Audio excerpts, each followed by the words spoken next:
Hey everyone, Kunik here, back with another D&D horror story for you today. And well, the title of this post makes things pretty self-explanatory. So let's just roll for initiative and begin the story.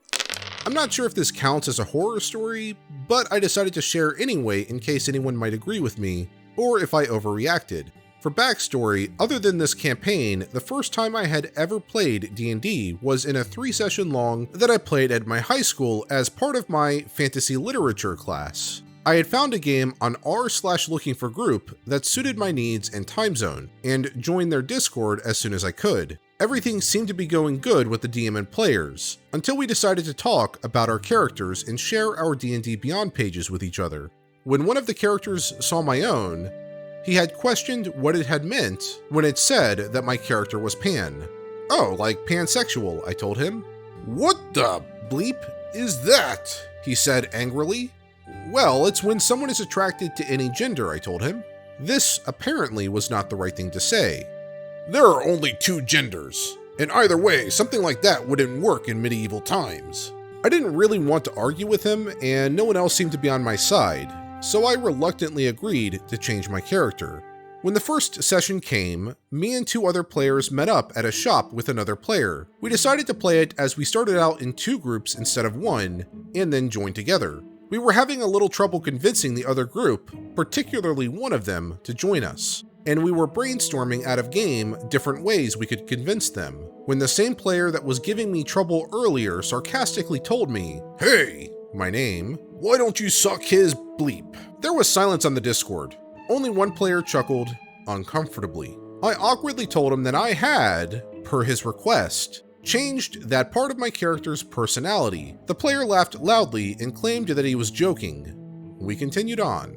Our second session, during our break, we were all kind of talking about life and stuff, before that same player suddenly stopped the ongoing conversation and asked me, "Hey, my name, you're gay, right?" Another round of awkward silence on the Discord. I told him that no, I was not gay, I was pansexual. He said that he didn't know what that was, and when I tried to explain it, he seemed uninterested with learning. After a few more rounds of questioning, he decided to lay off, saying that he was just curious. Nothing seemed to happen for a few sessions after that, until on session 6, we were fighting 2 trolls, and discussing in-game if we should retreat or fight. Our bard suggested, half-jokingly, if she should try seducing them, and then our rogue poison kill them when they're distracted.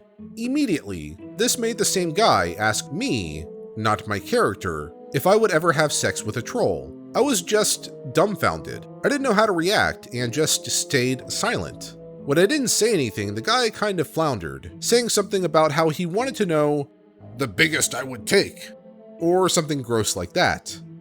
Before I could say anything, the DM let us know that the trolls had spotted our hiding spots and wanted us to roll initiative. After that session ended, I messaged the DM and told him that something had come up, and I wouldn't be able to make it to our sessions anymore. Lying. He told me that he understood, kicking me from the Discord server before I could leave myself. Would you say I overreacted? Everyone else was very nice. It was just this one player. I still feel kind of bad about it, because I'm not sure if I should have talked to him about it first. End post. Okay, OP, you are not the one at fault here. That guy was definitely overstepping his boundaries as a player, and the DM should have stepped in to stop that, but he didn't. And the fact that he kicked you the moment you told him you didn't want to show up anymore, instead of asking you to wait and talk it out with the guy first, makes me believe he also had very similar feelings to that player, or was at least his friend. So OP, no, you're not the one at fault here. There was definitely something up with that table. And I think the fact that it was not addressed in the session 0 and was allowed to persist onwards to 6 sessions in really speaks volumes about how bad that table was at mismanaging players. But that's just my thoughts on it. Anyway, that's all for the story. If you liked it, the source is in the description below. And if you liked the video and you want to see more videos just like this, be sure to hit that subscribe button and bell notification icon to be notified of my future videos. And while you wait for those future videos, here are a few related videos from my channel that you can watch in the meantime.